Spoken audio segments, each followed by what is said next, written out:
Patricia Daré est notre invitée pour son livre Témoignage qui vient de sortir. Il y a quelqu'un dans la maison.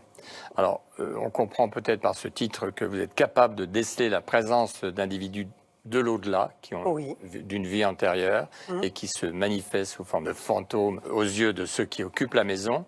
Et vous avez un don qui vous permet d'établir des liens avec ces êtres qui réapparaissent. Tout à fait. C'est vrai que je ne suis pas voyante, je ne lis pas l'avenir, je ne sais pas parler de tout cela, mais je suis capable de déceler des gens qui ont vécu sur cette terre incarnée comme vous et moi et qui sont partis ailleurs. Qui ont été des êtres humains et qui sont restés des âmes. Exactement. Enfermés dans des maisons. Alors, pas seulement, il y a passé. ceux qui reviennent et qui viennent saluer leur famille, qui font des petits tours par ici, qui repartent.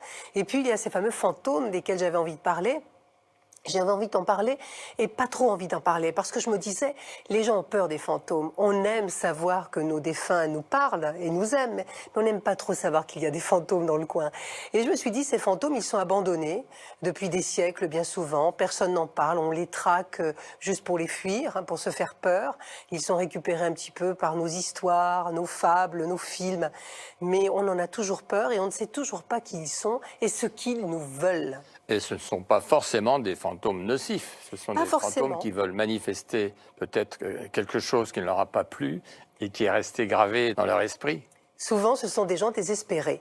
Ce sont des âmes désespérées qui viennent chercher de l'aide ou expliquer leurs problèmes, qui peut paraître complètement désuets.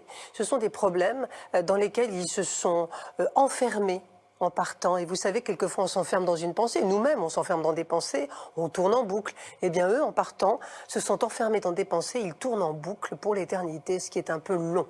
Parce que leurs problèmes n'ont pas été reconnus en leur temps, c'est ça? Exactement. Ils n'ont pas été entendus, reconnus. La vérité n'a pas été sue.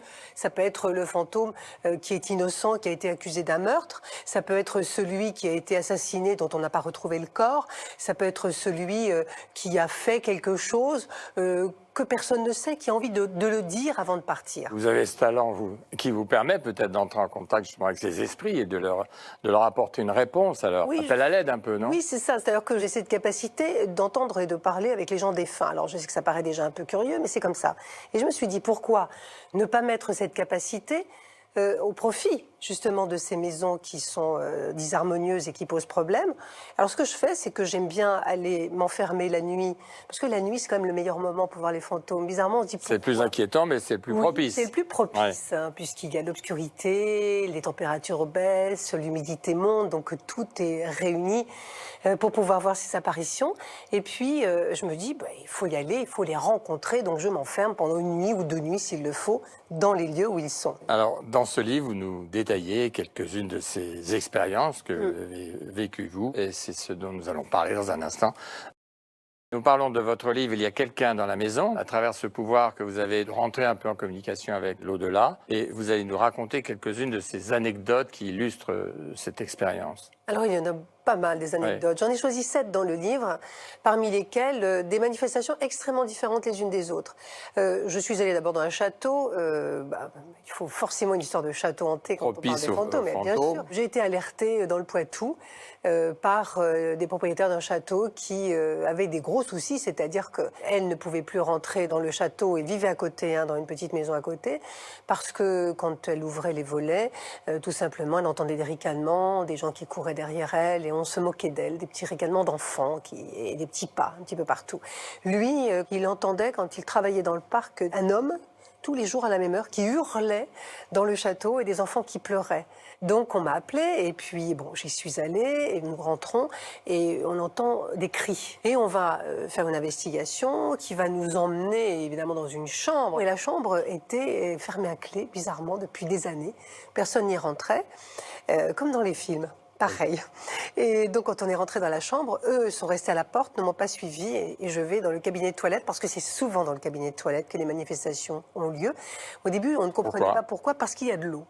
Et que l'eau est conductrice d'électricité et donc de force électromagnétique. Donc, les matérialisations peuvent se faire là où il y a de l'eau. Et là, je vois cet homme, il se présente, il n'est pas dans très bel état. Il vient d'être blessé, les hirsutes. Avec des détails... Aucune trace d'une époque particulière? Si, c'est Moyen-Âge, on est dans le Moyen-Âge. Il a une cotte de maille qui est complètement lacérée et une tunique en dessous qui est déchirée et tachée de sang. Et il hurle après moi en me disant « Mais comment oses-tu, mets-toi à genoux, comment oses-tu rentrer ici ?» Je me mets à genoux et je me bouche les oreilles pour ne plus entendre ses cris. Et on y revient. Ça va durer plusieurs semaines parce que là, je sens qu'il y a quelque chose que je ne comprends pas. Il faut trouver qui il est. Alors, on va faire une investigation dans les archives.